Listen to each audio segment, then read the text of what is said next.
Ok, lo primero que debemos de tener presente al momento de agregar un dispositivo de video en SafeStar son los requerimientos.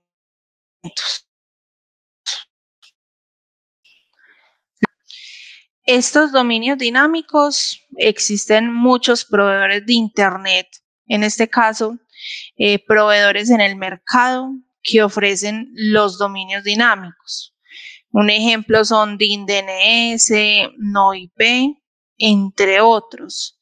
Los dominios dinámicos lo que hacen es que en caso tal su cliente no tenga una IP pública fija en su negocio, en su casa, y usted le quiera vincular un sistema de video, en este caso usted en la cámara o en el grabador le habilita dicho dominio.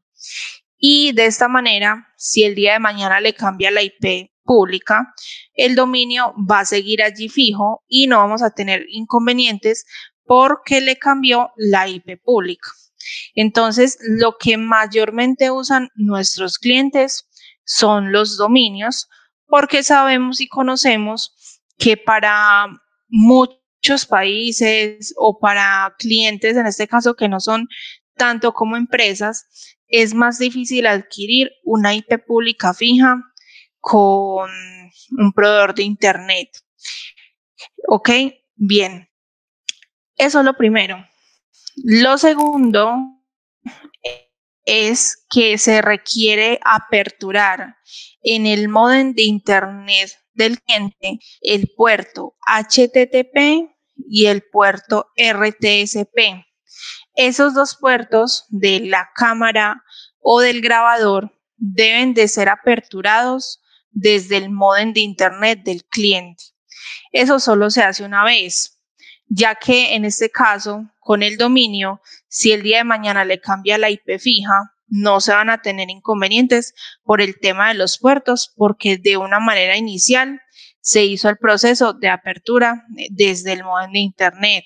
Esto significa que debe de hacer el contacto con el proveedor de Internet para que le aperture los puertos de las cámaras.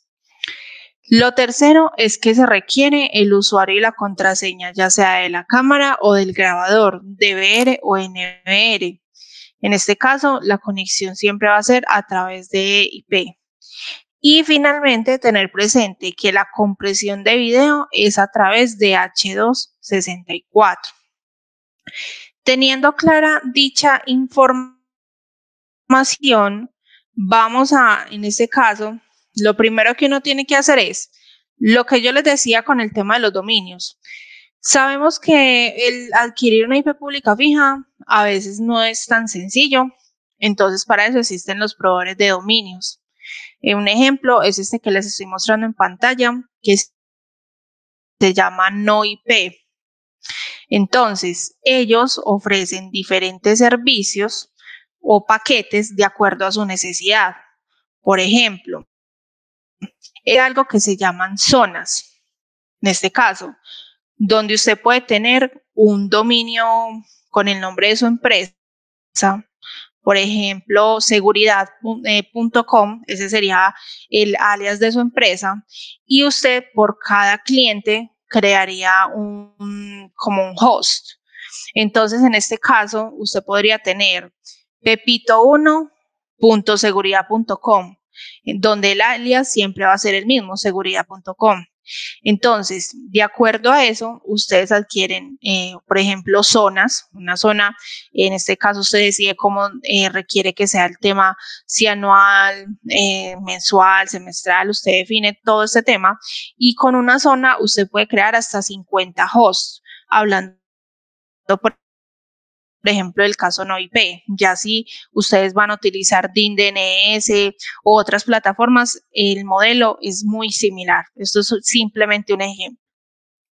Ok, una vez se tenga, en este caso, por ejemplo, el dominio, entonces usted en el dispositivo de video de su cliente, ya sea en este caso el grabador o la cámara,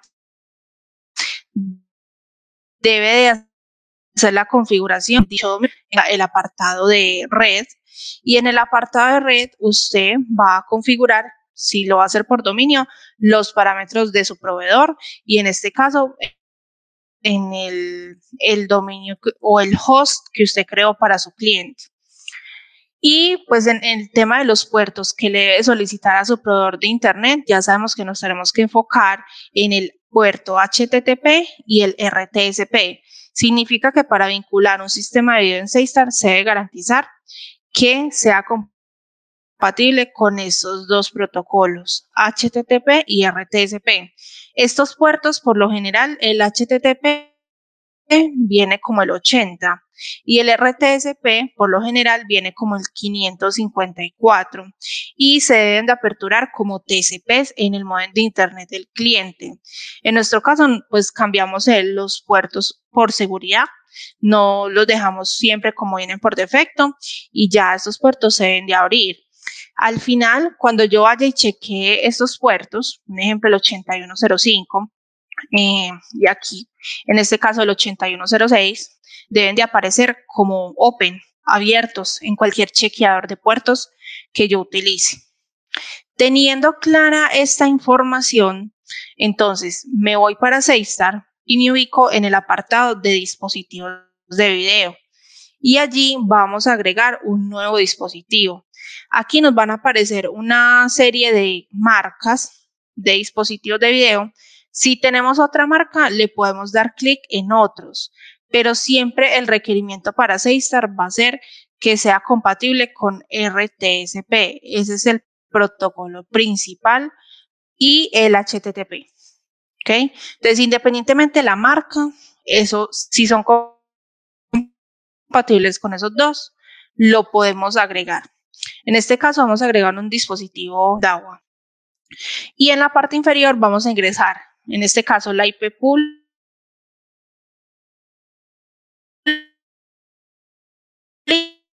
vamos a ingresar los datos. Yo en este caso voy a utilizar una IP pool.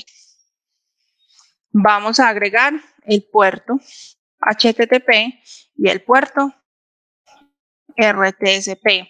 Luego vamos a agregar el usuario.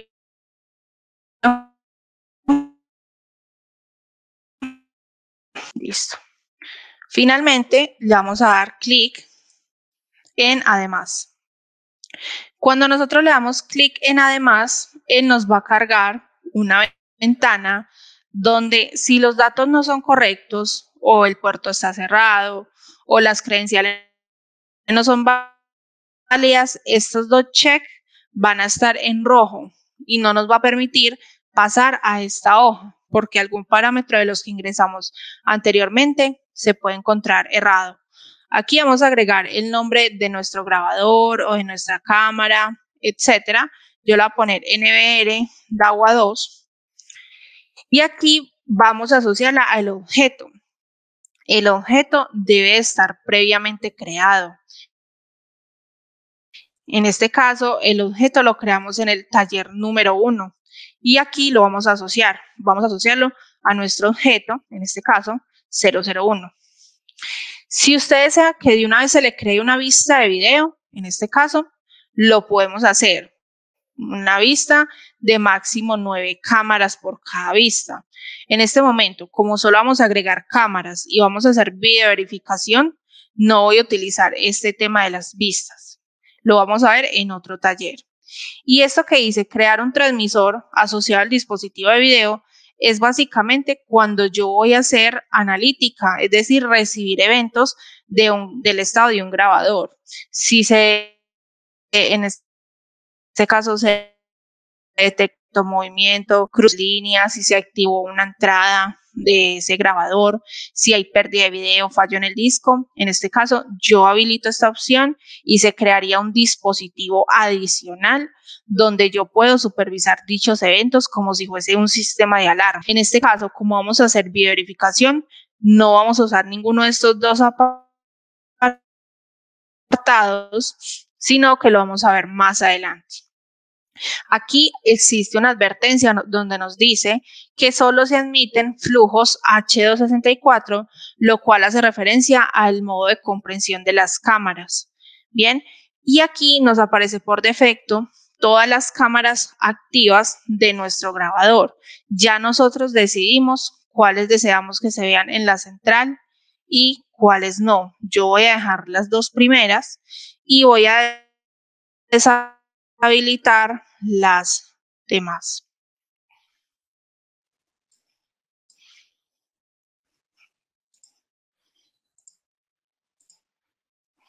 Listo. También se recomienda que la resolución de la cámara sea seleccionada como la más baja para que nos cargue de una manera más rápida y eficiente, ¿sí? Y hacia esto, él toma los nombres de acuerdo a cómo aparecen en el grabador, pero usted le puede cambiar el nombre y de hecho le puede adicionar una descripción. En este caso lo voy a dejar como viene por defecto. Finalmente, cuando ya hayamos realizado el proceso, le vamos a dar clic en guardar y con eso ya agregamos nuestro dispositivo que está asociado a nuestro objeto. Posterior a esto, vamos a ingresar al objeto. Nos vamos para cuenta, objetos e ingresamos sobre nuestro objeto. Allí vamos a encontrarnos una pestaña que se llama video. Y aquí nos van a aparecer los dispositivos de video que tiene asociados este objeto. En este caso son los dos que tenemos aquí en el apartado inferior. En este caso tenemos NVeredAgua 1 y NVeredAgua 2, que él fue el que acabamos de agregar. Las dos cámaras. ¿Qué podemos hacer con estas cámaras? Venimos a la cámara y si yo quiero que cuando se genere un evento me descargue la prealarma, es decir, la grabación de tanto tiempo antes, lo podemos hacer. Hay que tener en cuenta que para el tema de la prealarma, el byte se conecta con el disco duro del grabador y por tal motivo aplicaría para grabadores, NVRs o DVRs.